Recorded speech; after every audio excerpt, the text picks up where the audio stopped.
નમસ્કાર મિત્રો દેશ અને દુનિયાના સુપરફાસ્ટ સમાચારમાં તમારું સ્વાગત છે. યુનેસ્કોએ દિવાળીને અમૃત સાંસ્કૃતિક વારસો જાહેર કર્યો.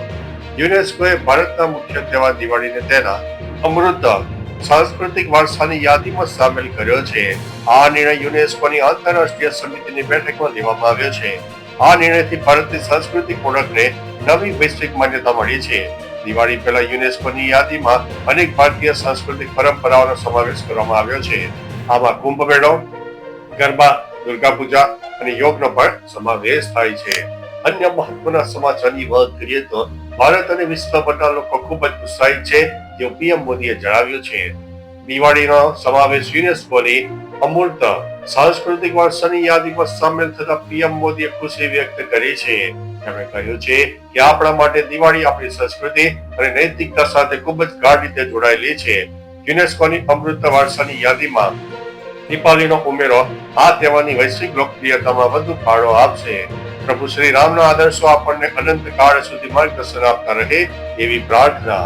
અન્ય મહત્વના સમાચારની વાત કરીએ તો આર્મી ઓફિસરે મહિલા પત્રકારને આંખ મારી. પાકિસ્તાની આર્મીના એક વરિષ્ઠ અધિકારીનું શરમજનક કૃત્ય સોશિયલ મીડિયામાં વાયરલ થઈ રહ્યું છે. પ્રેસ બ્રીફિંગ દરમિયાન army media chief lieutenant general Ahmed Sharif ચૌધરીએ એક મહિલા પત્રકારને આંખ મારી. પત્રકાર દ્વારા પૂછવામાં આવેલા પ્રશ્નોનો જવાબ આપતા શરીફે વિડીયો સોશિયલ મીડિયામાં વાયરલ થયો છે, જેની નેટિઝન્સ તરફથી ટીકા પણ થઈ રહી છે. જોકે વિડીયોની સત્યતાની પુષ્ટિ હજુ થઈ નથી. અન્ય મહત્વના સમાચારની વાત કરીએ તો વડોદરા નેશનલ હાઈવે 48 પર ગમતવાર અકસ્માત જોવા મળ્યો. દંપતીનું થયું છે મોત.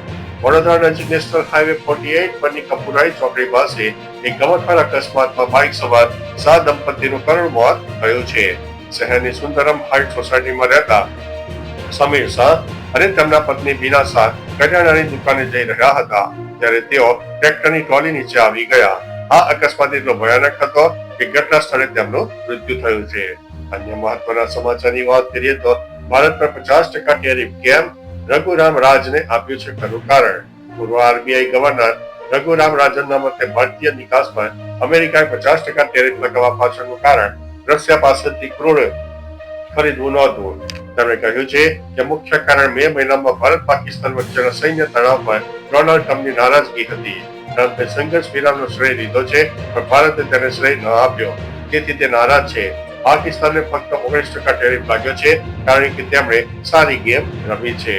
અન્ય મહત્વના સમાચારની વાત કરીએ તો ટ્રમ્પ સરકારે એક વર્ષમાં 85,000 વિઝા રદ કર્યા છે. ડોનાલ્ડ ટ્રમ્પની સરકારે ઇમિગ્રેશન પર કડક વલણ અપનાવતા આ વર્ષે 85,000 વિઝા રદ કર્યા છે. રાષ્ટ્રીય સુરક્ષા સ્ક્રીનિંગને મજબૂત કરવાના લક્ષ્ય સાથે લેવાયેલા આ નિર્ણયની સૌથી મોટી અસર વિદ્યાર્થીઓ પર પડી છે, જેમના 8,000 થી વધુ વિઝા રદ થયા છે. વિઝા રદ કરવાના મુખ્ય કારણોમાં DUI, હુમલો અને ચોરી જેવા ગુનાઓનો સમાવેશ થાય છે. આ કાર્યવાહી મેક અમેરિકા સેફ અગેનના નારા હેઠળ કરવામાં આવી છે. અન્ય મહત્વના સમાચારની વાત કરીએ તો ઇન્ડિગો સંકટમાં, હાઈકોર્ટનો સવાલ, 4,000ની ટિકિટ 30,000 કેમ? ઇન્ડિગો એરલાઇન્સમાં ઉભા થયેલા સંકટ અને ફ્લાઇટ રદ થવાના મામલે દિલ્હી હાઈકોર્ટે કેન્દ્ર સરકારને સવાલ કર્યો છે.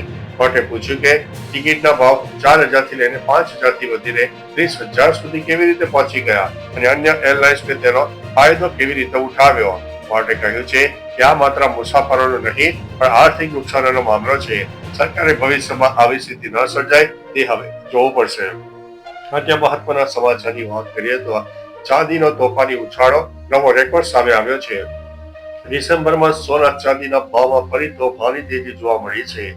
બુધવારે MCX પર ચાંદીના ભાવમાં 2,735નો ઉછાળો આવતા તે 1,90,799 રૂપિયા પ્રતિ કિલોગ્રામની નવી સર્વકાલીન સપાટી પર પહોંચી ગઈ છે. આ વધારા સાથે ચાંદીનો ભાવ હવે 2 લાખના આંકડાની ખૂબ જ નજીક પહોંચી ગયો છે. માત્ર 2 દિવસમાં ચાંદીના ભાવ લગભગ 10,000નો વધારો થયો છે. સોનાના વાયદાના ભાવમાં પણ તેજી જોવા મળી છે. તો ચાલો મિત્રો, ફરીથી દેશ અને દુનિયાના સુપરફાસ્ટ સમાચાર લઈને મળતા રહીશું. ત્યાં સુધી અમને રજા આપશો. નમસ્તે.